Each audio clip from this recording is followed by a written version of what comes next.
যে আয়াত দিয়ে, সূরা আলে ইমরানের 31 নম্বর আয়াত দিয়ে আমি আমার আলোচনা শুরু করেছিলাম। এই আয়াতে আল্লাহ তাআলা খুব স্পষ্ট করে বলছেন, কুল ইন কুনতুম তুহিব্বুনাল্লাহা ফাত্তাবিউনি ইউহিব্বুকুমুল্লাহ।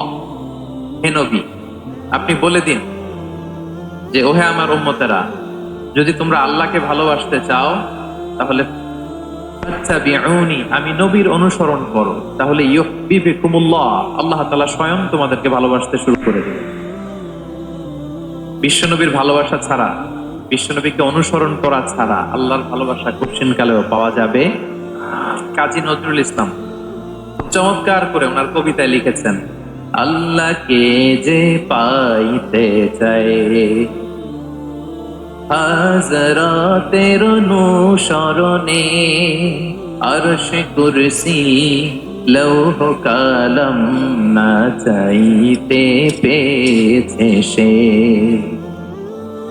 রসুল নামে রশি ধরে যেতে হবে খোদার ঘরে, নদী তরঙ্গে যে পড়েছে ভাই দরিয়াতে সে আপনি মেশে।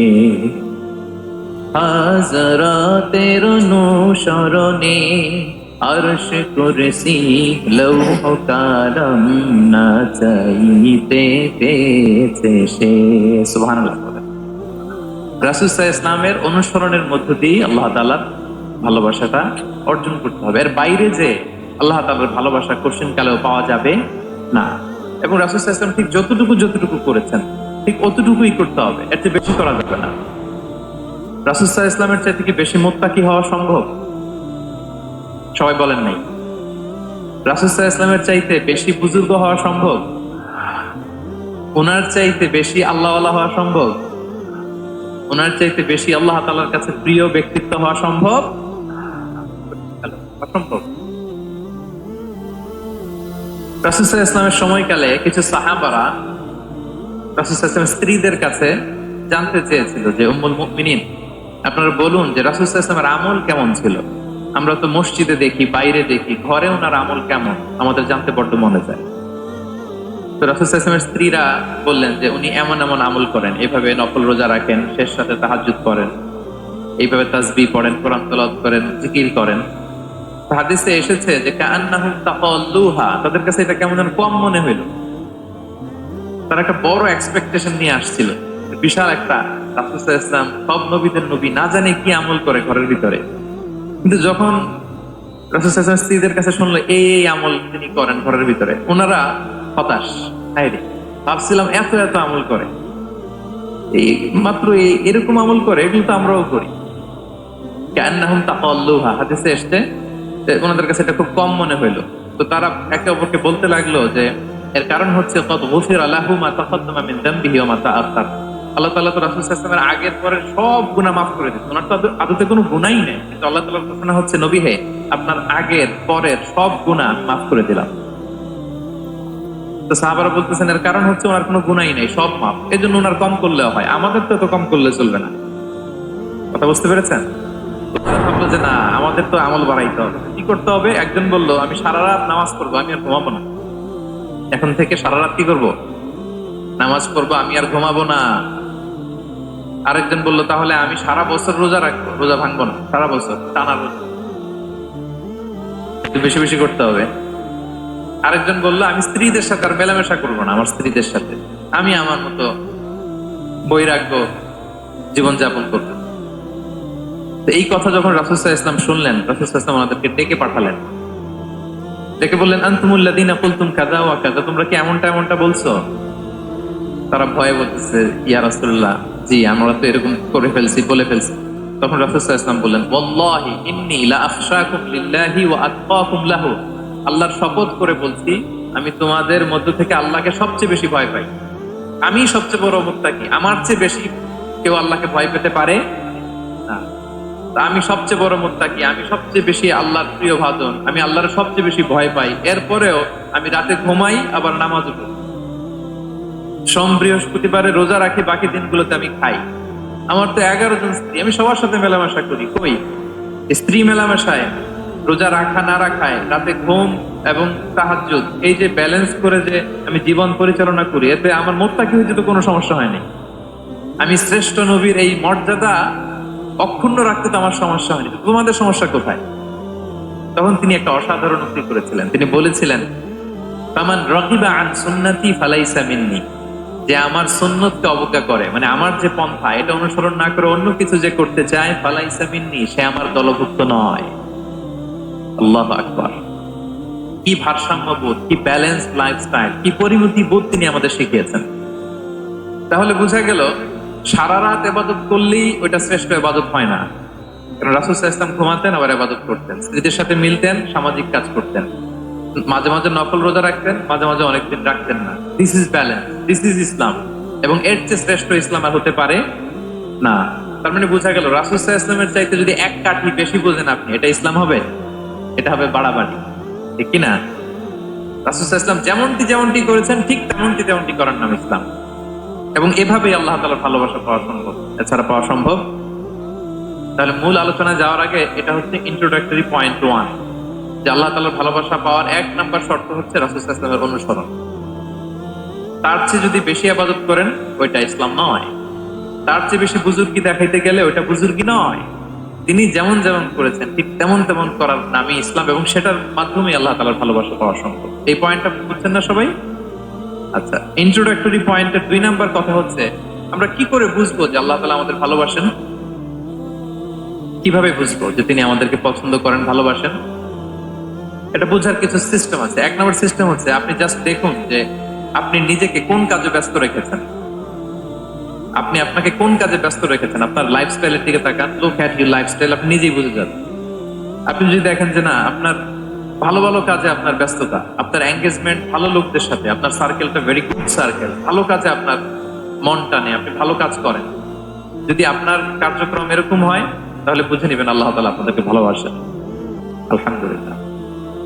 আর যদি দেখেন না, যত আকাম কুকাম আছে ওইটার সবার আগে আপনি, যেই কাজে আল্লাহর ক্রোধ আসে, আল্লাহ রাগ হয়ে যান, যেই কাজ ইসলামে করার নিষেধ, যেটাতে তার অসন্তুষ্টি, ওই কাজে আপনার এঙ্গেজমেন্ট, ইনভলভমেন্ট, আপনার সার্কেল গুলো এরকম, তাহলে বুঝে নিবেন আল্লাহ ভালোবাসা, এই মহা সৌভাগ্য আপনার কপালে জোটে নাই। তাহলে এটা হচ্ছে একটা সিস্টেম। আল্লাহ আপনাকে ভালোবাসেন কিনা এভাবে বুঝবেন যে আপনি নিজেকে কোন কাজে ব্যস্ত রেখেছেন, একটু দেখুন, আপনি মিলাতে পারবেন। 2 নাম্বার পদ্ধতি হচ্ছে এটা বোঝার যে তিনি আমাকে ভালোবাসেন কিনা, সেটা হচ্ছে পৃথিবীবাসী আপনাকে ভালোবাসে কিনা এটা একটু দেখেন। এই পৃথিবীর ভালো মানুষগুলোর কাছে আপনার একটা গ্রহণযোগ্যতা আছে কিনা এটা দেখেন। এটা দেখলে আপনি বুঝতে পারবেন। সহিহ মুসলিমের একটা ছোট্ট হাদিস শেয়ার করি। রাসূল সাল্লাল্লাহু আলাইহি ওয়াসাল্লাম বলেছেন যে, ইন্নাল্লাহা ইযা আহাব্বা আবদান দাআ জিবরিল ফাকালা ইন্নী উহিব্বু ফুলানান ফাআহিব্বা। আল্লাহ তাআলা যখন কোনো বান্দাকে ভালোবাসে, আমি আমার এই বান্দাকে ভালোবাসি, তুমিও তারে ভালোবাসো। ফায়ুহিব্বুহু জিবরিল, জিবরাইল আলাইহিস সালাম তারে ভালোবাসতে শুরু করে। তো এখানেই না, সুম্মা ইউনাদি ফিস সামা, তারপরে তিনি আকাশে একটা অ্যানাউন্সমেন্ট করেন। ফায়াকুল, তিনি বলেন যে, ইন্নাল্লাহা ইউহিব্বু ফুলানান ফাআহিব্বু, ও আকাশবাসীরা, ও ফেরেশতারা, আল্লাহ তাআলা তার এই বান্দাকে ভালোবাসে, তোমরা সবাই তার ভালোবাসো। তখন ফায়ুহিব্বু আহলুস সামা, গোটা আকাশবাসী তারে ভালোবাসতে শুরু করে, মানে ফেরেশতারা। তো আল্লাহ তাআলা এবং সকল ফেরেশতারা যখন তাকে ভালোবাসতে শুরু করে, রাসূল সাল্লাল্লাহু আলাইহি ওয়াসাল্লাম বললেন, সুম্মা ইউদাউ লাহুল কুবুলু ফিল আরদ, তখন পৃথিবীতে তার গ্রহণযোগ্যতা বাড়িয়ে দেয়া হয়, তার অ্যাকসেপ্টেন্স বাড়িয়ে দেয়া হয়, সবার কাছে তার একটা গ্রহণযোগ্যতা আছে, সবাই তাকে ভালোবাসে। এটা হচ্ছে একটা পদ্ধতি যে আল্লাহ তাআলা আপনাকে ভালোবাসে কিনা আপনি নিজেই বুঝবেন, যে পৃথিবীবাসী আপনাকে ভালোবাসে কিনা, আপনার কলিগরা আপনাকে ভালোবাসে কিনা, আপনার বন্ধুরা আপনাকে ভালোবাসে কিনা, আপনার নেইবররা আপনাকে ভালোবাসে কিনা, পৃথিবীর ভালো মানুষগুলোর কাছে আপনার গ্রহণযোগ্যতা আছে কিনা। যদি থাকে, বুঝবেন আল্লাহ তাআলা আপনাকে ভালোবাসেন, ঠিক কিনা? আল্লাহ তাআলা আমাদেরকে যেন ওই কাতারে শামিল করেন, আমরা পড়ি আমিন। তাহলে আলোচনার টপিক, আল্লাহ তাআলা যাদেরকে ভালোবাসেন। শুরুতে আমরা জানলাম ভালোবাসার পদ্ধতি হচ্ছে, প্রক্রিয়া হচ্ছে একটাই, রাসূল সাল্লাল্লাহু আলাইহি ওয়াসাল্লামের পুঙ্খানু অনুসরণ, তার চেয়ে বেশিও না কমও না, হুবহু অনুসরণ, ঠিক কিনা? 2 নম্বরে জানলাম কি করে বুঝবো, নিজের দিকে তাকান, আপনি কি করেন, what's your activity, what's your engagement, জি বুঝবেন। আর দেখেন যে আশেপাশের মানুষ আপনার ব্যাপারে কি বলে। পৃথিবীবাসী যদি আপনারে পছন্দ করে, তার মানে আল্লাহ তাআলাও আপনারে পছন্দ। সবাই বুঝতে পেরেছেন? আচ্ছা, এবার সরাসরি কোরআনে চলে যাই, মূল টপিক বিশ্লেষণে। আল্লাহ তাআলা অনেক শ্রেণীর ব্যক্তিকে ভালোবাসেন বলে তিনি ঘোষণা করেছেন। তিনি বলেছেন যে আমি তাদেরকে ভালোবাসি। এর মধ্যে এক নাম্বার হচ্ছে আল মুহসিনুন। এটা আমার সাথে সাথে বলেন, আল মুহসিনুন। মুহসিনুন মানে হচ্ছে যে ইহসান করে, মানে অন্যের প্রতি অনুগ্রহ দেখায়, অনুগ্রহশীল, অন্যের প্রতি দয়াশীল, অনুগ্রহশীল। এই সমস্ত বান্দাদের আল্লাহ ভালোবাসেন। আল্লাহ বলেন, ওয়া আনফিকু ফি সাবিলিল্লাহি ওয়া লা তুলকু বিআইদিকুম ইলা তাহলুকা ওয়া আহসিনু ইন্নাল্লাহা ইউহিব্বুল মুহসিনিন। তিনি বলেন যে তোমরা আল্লাহর রাস্তায় দান করো আর নিজেরা নিজেদেরকে ধ্বংসের মুখে ঠেলে দিও না, আর তোমরা ইহসান করো অন্যের প্রতি, কারণ ইন্নাল্লাহা ইউহিব্বুল মুহসিনিন, আল্লাহ তাআলা মুহসিনিনদের ভালোবাসেন, মানে যারা অন্যের প্রতি অনুগ্রহ দেখায়, অন্যের প্রতি দয়া পরবশ, তাদেরকে আল্লাহ ভালোবাসেন। সুবহানাল্লাহ ওয়া বিহামদিহি। তাহলে পেয়ে গেলাম, মিলায় নেন যে অন্যের প্রতি সফট কর্নার, অন্যের প্রতি দয়া, অনুকম্পা, হেল্পিং হ্যান্ড, হেল্প করার মানসিকতা, অন্যের দুঃখে কাদা, এই মাইন্ডসেট, এই মেন্টালিটি আমাদের আছে কিনা একটু মিলিয়ে নেন। না থাকলে রিমাইন্ডার হিসেবে নেন যে আমরাও যেন মুহসিনুনদের কাতারে শামিল হতে পারি। ইহসান এটা অনেক বড় তবকার একটা আমল। ইবাদতেও ইহসান লাগবে, ইবাদতের বাইরে সামাজিক কর্মকাণ্ড, রাষ্ট্রীয় কর্মকাণ্ড, সব কাজে আল্লাহ তাআলা এই ইহসানকে আবশ্যক করেছেন। অনুগ্রহ, অন্যদের প্রতি অনুগ্রহশীল হওয়া। ইবাদতে ইহসানটা কেমন? সাইয়েদনা জিবরাইল আলাইহিস সালাম রাসূল সাল্লাল্লাহু আলাইহি ওয়াসাল্লামকে জিজ্ঞেস করেছিলেন যে ইয়া রাসূলুল্লাহ ফাখবিরনি আনিল ইহসান, ইহসান আবার কি, আমাকে একটু বলেন। তো ইবাদতে ইহসানটা কেমন? রাসূল সাল্লাল্লাহু আলাইহি ওয়াসাল্লাম বললেন যে ইহসান হচ্ছে আন তা'বুদাল্লাহা কাআন্নাকা তারাহু ফা ইন লাম তাকুন তারাহু ফা ইন্নাহু ইয়ারাক। তুমি এমন ভাবে ইবাদত করবে, তুমি ভাববে যে তুমি আল্লাহকে দেখছো, তুমি আল্লাহকে দেখে দেখে ইবাদত করতেছো, এরকম ভাবো না একটু। আর এটা ভাবতে যদি কষ্ট হয়, অন্তত এতটুকু তো ভাবো যে আল্লাহ তোমায় দেখছেন। এতটুকু ভাবা যাবে না? আমরা যখন নামাজ পড়ি, আমাদের প্রত্যেকটা সালাতের মুহূর্তে আমাদের এটা ভাবতে হবে যে আল্লাহ তাআলা কিন্তু আমাকে দেখছেন। এই যে আমি ফিসফিস করে সুবহানা রাব্বিয়াল আলা পড়ি, সুবহানা রাব্বিয়াল আযীম পড়ি, আমি তাসবিহ পড়ি, আমার রুকু সেজদা সবকিছু আমার আল্লাহ দেখছেন। এই সেন্স, এই অনুভূতি যদি আপনার মধ্যে থাকে, এটাই হচ্ছে ইবাদতের ইহসান। আর ইবাদত ছাড়া আমাদের দৈনন্দিন কাজ, পারিবারিক কাজ, সামাজিক কাজ, এই সমস্ত কাজেও কিন্তু আল্লাহ তাআলা ইহসানকে আবশ্যক করেছেন। প্রিয় ভাই এবং বোনেরা, অন্যের প্রতি অনুগ্রহ করাটাকে তিনি কি করেছেন? আবশ্যক করেছেন। একটা ছোট্ট হাদিস শুনি। হাদিসে রাসূল সাল্লাল্লাহু আলাইহি ওয়াসাল্লাম ইরশাদ করছেন যে ইন্নাল্লাহা তাবারাকা ওয়া তাআলা কাতাবাল ইহসানা আলা কুল্লি শাই। আল্লাহ তাআলা সবকিছুর উপর ইহসানকে আবশ্যক করেছেন, সবকিছুর উপর। মুমিনের সব কাজে ইহসান থাকতে হবে, অন্যের প্রতি অনুগ্রহের পরশ থাকতে হবে। এবার মজার একটা পার্ট আসছে হাদিসে, খেয়াল করে শুনুন। রাসূল সাল্লাল্লাহু আলাইহি ওয়াসাল্লাম বলেন ফাইদা কাতালতুম ফাআহসিনুল কিতলা। আল্লাহ তাআলা সব জায়গায় ইহসানকে আবশ্যক করেছেন। এমন কি ফাইদা কাতালতুম, যখন তোমরা কতল করবে কাউকে, ফাআহসিনুল কিতলা, ইহসানের সাথে কতল করো। সুবহানাল্লাহ বললেন না? প্রসঙ্গটা কি? হত্যা। প্রসঙ্গটা রাষ্ট্রীয় কাজে হয়তো ডেথ পেনাল্টি, তার মৃত্যুদণ্ড দিতে হবে। রাসূল সাল্লাল্লাহু আলাইহি ওয়াসাল্লাম বলেন ফাইদা কাতালতুম ফাআহসিনুল কিতলা, মৃত্যুদণ্ড দিবা কিন্তু ইহসানের সাথে দিও। আপনি চাইলেই তার কান কেটে ফেলতে পারবেন না, তাকে শ্বাসরুদ্ধ করতে পারবেন না, পেট্রোল দিয়ে তার দেহ জ্বালিয়ে দিতে পারবেন না, চাইলেই এই দেহটারে আপনি নষ্ট করতে পারবেন না। রাষ্ট্রীয় কাজে বিচারে সাব্যস্ত হয়েছে, তার এখন ডেথ পেনাল্টি, মৃত্যুদণ্ড কার্যকর করবেন, ঠিক আছে, কিন্তু সেখানে ইহসানের সাথে। ফাইদা কাতালতুম ফাআহসিনুল কিতলা, মৃত্যুদণ্ড কার্যকর করার সময় ইহসানের সাথে করো। ওয়া ইযা যাবাহতুম ফাআহসিনুয যাবহা, জবাই করার সময় ইহসান করো। সুবহানাল্লাহ। করতেছি জবাই, করতেছি কি, মেরে ফেলতেছি প্রাণীটাকে খাওয়ার জন্য, স্লটারিং, লিটারালি আমি গলায় ফিনকি দিয়ে রক্ত বেরোবে এখনই, মেরে ফেলতেছি, কিন্তু যা মনে চায় আপনি কোপাতে পারবেন? কোরবানির পশুকে কষ্ট দিতে পারবেন না। আমরা এই ভুলটা করি। রাসূল সাল্লাল্লাহু আলাইহি ওয়াসাল্লাম দেখেন আরো স্পেসিফিক করে বলছেন যে ওয়ালিউহিদ্দা আহাদুকুম শাফরাতাহু ওয়ালিউরিহ দাবিহাতাহু, তোমরা জবাইয়ের সময় তোমাদের ছুরিটাকে ধার করে নিও, যাতে করে প্রাণীটা কম কষ্ট পায়। সুবহানাল্লাহ। আমরা অনেক সময় ভুল করে ফেলি। আমরা গরু শোয়ানোর পরেই রশি কোথায়, এই ছুরি কোথায়, এই কষাই কোথায়, এই যে 7 জনের নামে জবাই হবে এদের নাম কোথায়, গরুটাকে আমরা কষ্ট দিচ্ছি। রাসূল সাল্লাল্লাহু আলাইহি ওয়াসাল্লাম বলে না, মুমিনের ইহসানের পরশ থাকে। তারা প্রাণী জবাই করবে ঠিকই খাওয়ার জন্য, কিন্তু এখানেও ইহসান করতে হবে, ঠিক কিনা? তারা মৃত্যুদণ্ড কার্যকর করবে, ডেথ পেনাল্টি রাষ্ট্রীয় আইনে, কিন্তু যেমন মনে হচ্ছে তেমন করা যাবে না। ওইখানেও ইহসান রাখার দরকার আছে না নাই? প্রিয় ভাইয়েরা, এই ইহসানকে যারা মেনটেন করে জীবনের সব কাজে, আল্লাহ তাদেরকে বড্ড ভালোবাসে, বড্ড পছন্দ করে। তো আমরা যেন সবাই সবার প্রতি ইহসান করি। স্বামী স্ত্রীর প্রতি ইহসান করুন, স্ত্রী স্বামীর প্রতি ইহসান করুন, বাবা সন্তানের প্রতি, সন্তান বাবার প্রতি, পরিবারের সকল সদস্যদের প্রতি ইহসান করুন, কর্মচারীদের প্রতি ইহসান করুন, সহকর্মীদের প্রতি ইহসান করুন। মুমিন জীবনের প্রতিটি কাজে ইহসানের পরশ থাকবে, কারণ ইন্নাল্লাহা ইউহিব্বুল মুহসিনিন। আল্লাহ তাআলা মুহসিনদের, যারা অন্যদের প্রতি অনুগ্রহ দেখায়, তাদেরকে বড্ড ভালোবাসে। এই পয়েন্টটা কি বুঝতে পেরেছেন সবাই? ক্লিয়ার? 2 নম্বরে চলে যায়, আর কাদেরকে আল্লাহ ভালোবাসেন। 2 নম্বরে হচ্ছে আত-তাওয়াবুন, যারা ভুল করেই তওবা করে সাথে সাথে, আল্লাহ তাদেরকে বড্ড ভালোবাসেন। সুবহানাল্লাহ। আল্লাহ তাআলা বলছেন ইন্নাল্লাহা ইউহিব্বুত তাওয়াবিন ওয়া ইউহিব্বুল মুতাতাহহিরিন। আল্লাহ তওবাকারীদেরকে যেমন ভালোবাসেন, পবিত্রতা অর্জনকারীদেরও ভালোবাসেন। ওটা আমি পরে আসছি, এখন তওবাতেই থাকি। তাহলে 2 নম্বরে হচ্ছে ইন্নাল্লাহা ইউহিব্বুত তাওয়াবিন। 2 নম্বরে হচ্ছে কাদেরকে ভালোবাসেন? তওবাকারীদেরকে তিনি বড্ড ভালোবাসেন। দেখেন রাসূল সাল্লাল্লাহু আলাইহি ওয়াসাল্লাম কি বলে, তিনি বলেন ওয়াল্লাহি ইন্নী লা আস্তাগফিরুল্লাহ ওয়া আতুবু ইলাইহি ফিল ইয়াউমি আকতারা মিন 70 মাররা। আল্লাহর শপথ, আমি বিশ্বনবী প্রতিদিন 70 বারেরও বেশি তওবা করি। যার আগেও কোনো গুনাহ নাই, পরেও কোনো গুনাহ, উনি তওবা করে কয়বার? 70 বার। আমাদের তো কোনো গুনাহ টুনা নাই, তাই না? হ্যাঁ, আমাদেরও গুনাহ আছে নাকি? বস্তা ভরা। বিশ্বনবী যদি 70 বার তওবা করেন ডেইলি বেসিস, আমাদের করা দরকার কয়বার?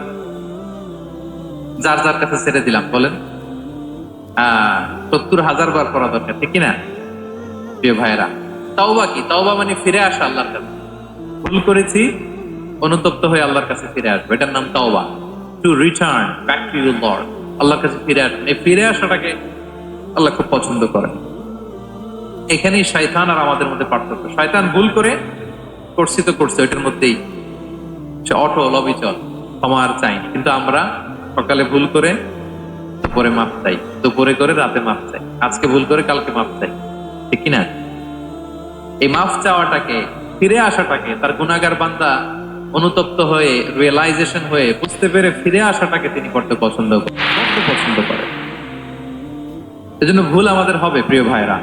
আল ইনসান মিনান নিসিয়ান, আমাদের নামটাই এসেছে ভুল থেকে, আমরা ভুলে যাই, ভুল হয়ে যায় আমাদের। কিন্তু ক্ষমার রাস্তা, তওবার রাস্তা খোলা আছে না নাই? এটা হচ্ছে আমাদের জন্য আশা, হোপ। আমরা হোপফুল, সবসময় আশাবাদী। যত ভুল হোক, যত ভুল আপনি করেন, এটা খেয়াল রাখবেন, ভুল আপনি যতই করেন না কেন, তার রহমতের দরিয়া তার চাইতেও বড়, তার ক্ষমার মহাসাগর তার চাইতেও বিস্তৃত, যত ভুল আপনি করেন না কেন। এজন্য আল্লাহ তাআলা বলেন ইয়া আইয়ুহাল্লাযীনা আমানু তুবু ইলাল্লাহি তাওবাতান নাসুহা। ওহে বিশ্বাসীরা, একনিষ্ঠভাবে তওবা করো, ফিরে আসো আমার দিকে। ফাফিররু ইলাল্লাহ 24/7। পৃথিবীর কোন দরজা 24 ঘন্টা খোলা থাকে না। রাত 3টার দিকে যদি আপনি উঠে জায়নামাজটা বিছিয়ে যে ভুলটা করছেন ওটা স্মরণ করে চোখের পানি ছেড়ে মাফ চান, ক্ষমা করবেন না তিনি? হ্যাঁ, ক্ষমা দেওয়ার জন্য তিনি বসে আছেন। এজন্য ভুল হইলে আমরা পড়বো আস্তাগফিরুল্লাহ। কি বলবো?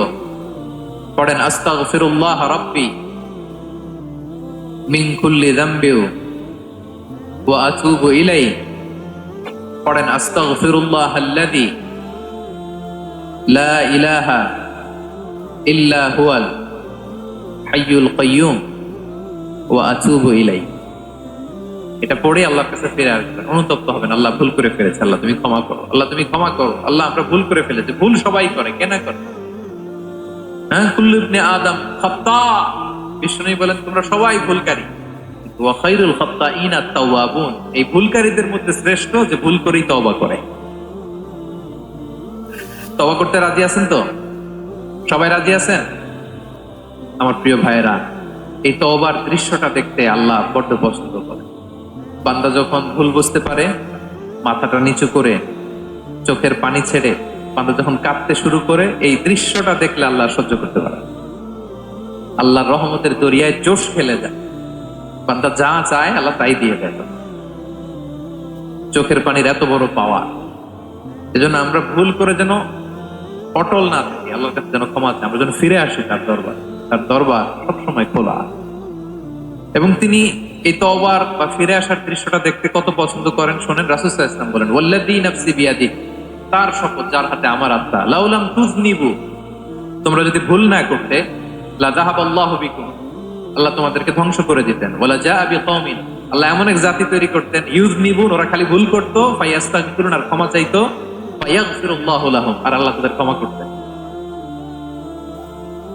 তোমরা যদি ভুল না করতে, এই বনি আদম, তোমরা যদি ভুল না করতে, তোমাদেরকে আল্লাহ তাআলা ধ্বংস করে এমন একটা গোষ্ঠী বানাইতেন যারা খালি ভুল করতো আর মাফ চাইতো, ভুল করতো আর মাফ চাইতো, আর আল্লাহ মাফ করে দিত। সুবহানাল্লাহ বললেন না?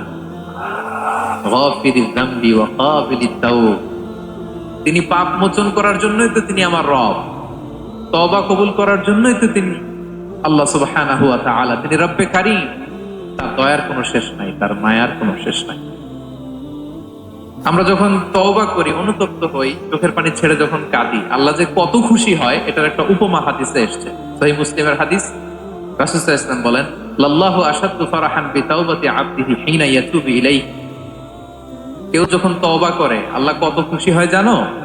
শোনো, ওই ব্যক্তির চাইতে আল্লাহ বেশি খুশি হয়ে যায় যে ব্যক্তি মরুভূমিতে সফরে বেরিয়েছে, সাথে তার বাহন বা উট, ওই উটের মধ্যেই তার পানি বা খাবার, হঠাৎ করে উটটা হারায় গেছে। শুনতেছেন? মরুভূমিতে উট নিয়ে বের হয়েছিল সফরে, উটের মধ্যে তার পানি, তার খাবার, তার বেঁচে থাকার সমস্ত মাধ্যম, কিন্তু হঠাৎ করে উট কি হয়ে গেছে? হারায় গেছে। উট খুঁজে আর পায় না, দৌড়াতে দৌড়াতে হয়রান, কত দৌড়াবে, ধুধু মরু প্রান্তর, কয়েক ঘন্টা দৌড়ালেই তো সে তৃষ্ণার্ত হয়ে মারা যাবে। দৌড়াতে দৌড়াতে হাঁপাতে হাঁপাতে শেষ, জীবনের আশাও শেষ, যে উট যেহেতু পাই নাই, আজকে সারাদিন দৌড়ালে তো তৃষ্ণা আমি মারাই যাবো রাতে। তো জীবনের আশা ভরসা শেষ করে হাঁটতে হাঁটতে হাঁপাতে হাঁপাতে হঠাৎ একটা গাছের সন্ধান পেল। ওই গাছের নিচে যে এত ক্লান্ত, তৃষ্ণার্ত, হাঁপাতে হাঁপাতে ঘুমায় গেছে, হতাশ, আমার বাঁচার আর কোনো মাধ্যম নাই, আমার উট হারাই গেছে, ওইখানে পানি, ওইখানে খাবার। ক্লান্ত শ্রান্ত হয়ে তৃষ্ণার চোটে ঘুম চলে আসছে। হঠাৎ ঘুম থেকে জেগে ওঠে, উটটা পাশেই দাঁড়ায় আছে। যে ওটের উপরে তার পানি এবং খাবার ছিল, পুরা মরুভূমিতে দৌড়াইতে দৌড়াইতে আবার সন্ধ্যাবেলায় এসে মালিকের সামনে দাঁড়ায়। সে ঘুম থেকে উঠি তাড়াতাড়ি করে রশি ধরে ফেলছে উটের। পুরোটা হাদিসের অনুবাদ শোনাচ্ছে। তো উটের রশি ধরে বেচারা এত খুশি, এত খুশি, এত খুশি, যে খুশির চোটে বলতে আরম্ভ করছে, আল্লাহুম্মা আনতা আবদি ওয়া আনা রাব্বুক, আল্লাহ তুমি আমার গোলাম, আমি তোমার রব, তুমি দয়া করে এই ওটটা ফিরাই দিছো, আজকে তুমি ওটটা ফিরাই না দিলে আমি তো মরে যেতাম। আল্লাহ প্রশংসা তোমার। খুশির চোটে। কিসের চোটে? খুশির চোটে কথা উল্টে গেছে। সে এত খুশি, সে আনন্দে এত উদ্বেলিত, এত খুশি, সে বলতেছে আল্লাহ, আল্লাহুম্মা আনতা আবদি, আল্লাহ তুমি আমার গোলাম। খুশিতে আল্লাহুম্মা আনতা আবদি, আল্লাহ তুমি আমার গোলাম, ওয়া আনা রাব্বুক, আমি তোমার রব, তোমার দরবারে লাখো কোটি শুকরিয়া। আল্লাহ কেঁদে কেঁদে বলতেছে।